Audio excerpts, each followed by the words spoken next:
Muita gente olha para a harmonia musical e pensa que é um bicho de 7 cabeças, cheio de regras, quase matemática pura, né? Mas a verdade é que ela é muito mais como um campo de batalha, super fascinante entre a estrutura e a pura criatividade. E é exatamente nesse equilíbrio que a mágica da música acontece. Olha só que interessante. De um lado, a gente tem a estrutura. Pensa nela como a fundação, as regras, o esqueleto que segura tudo de pé.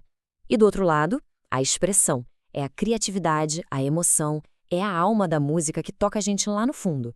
Entender essa dualidade, essa briga boa, é o segredo para sacar como nascem as músicas mais poderosas. Então, antes de sair sendo super criativo, a gente precisa primeiro entender o projeto, a planta baixa. Vamos mergulhar nos blocos de construção, na, digamos, física por trás da harmonia tonal.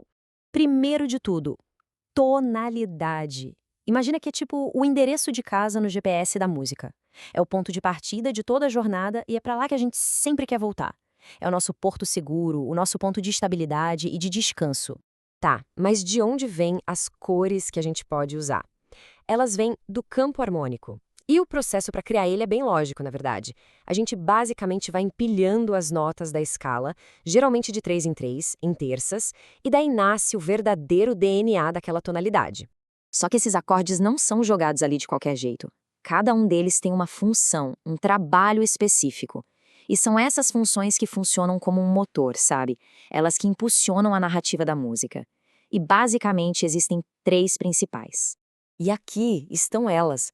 A tônica é a nossa casa, a sensação de repouso. A subdominante já nos prepara, nos coloca em movimento, é a jornada começando. E a dominante? A dominante é pura tensão, é aquela expectativa antes de chegar no destino, sabe?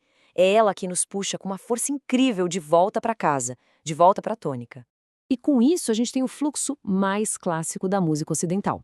A gente sai da estabilidade da tônica, cria um movimento com a subdominante, atinge o auge da tensão com a dominante e, finalmente, sente aquele alívio da resolução de volta à tônica. É esse ciclo que conta a maioria das histórias que a gente ouve. Beleza, já entendemos a estrutura básica, agora vamos começar a expandir a nossa paleta de cores. Vamos explorar os diferentes sabores que existem dentro dessa estrutura, principalmente quando a gente entra no universo dos tons menores. Olha que demais! A gente mexe em uma ou duas notas e de repente cria universos emocionais completamente novos. O menor natural tem aquela vibe mais folk, mais antiga. Já o menor harmônico, com a sétima nota elevada, cria aquele acorde dominante com D maiúsculo, super forte, perfeito para o drama da música clássica. E o menor melódico? Bom, esse já abre as portas para um som mais sofisticado com gostinho de jazz. E agora a gente chega no ponto de virada. A gente sai um pouco da ciência, do esqueleto, e entra de cabeça na arte da expressão. É aqui que a música ganha uma personalidade única. Certo, mas como que se transforma uma progressão simples em algo memorável? Usando algumas ferramentas bem poderosas, como essas aqui: empréstimo modal, dominantes secundários e extensões. Vamos dar uma olhada rápida em cada uma. O empréstimo modal é como pegar uma cor emprestada da paleta do vizinho. Imagina só, a gente está numa música super alegre em dó maior e do nada aparece um fá menor. Ué? Esse acorde veio do campo de dó menor e só com a presença dele, o clima da música muda na hora. Fica mais dramático, mais denso. Já os dominantes secundários, eles são como desvios temporários no nosso GPS musical. Em vez da gente ir direto para casa, a gente cria uma parada obrigatória no meio do caminho, que deixa a viagem muito mais interessante antes de chegar no próximo ponto da progressão. Esse aqui é um exemplo clássico. O acorde de Ré com sétima, o D7, não faz parte da tonalidade de Dó maior. Mas o que ele faz? Ele funciona como dominante do acorde de Sol, o G. Ele cria uma atração quase magnética, uma vontade incontrolável de chegar nesse G, deixando a jornada harmônica muito mais rica. A gente já viu bastante teoria. Agora chegou a hora mais legal. Vamos para a prática e ver como esses conceitos todos transformam uma progressão basiquinha em algo, uau, realmente expressivo. E esse ponto aqui é fundamental. A harmonia é o contexto, é o cenário emocional. Pensa nela como se fosse a roupa, a maquiagem ou até a iluminação de uma cena.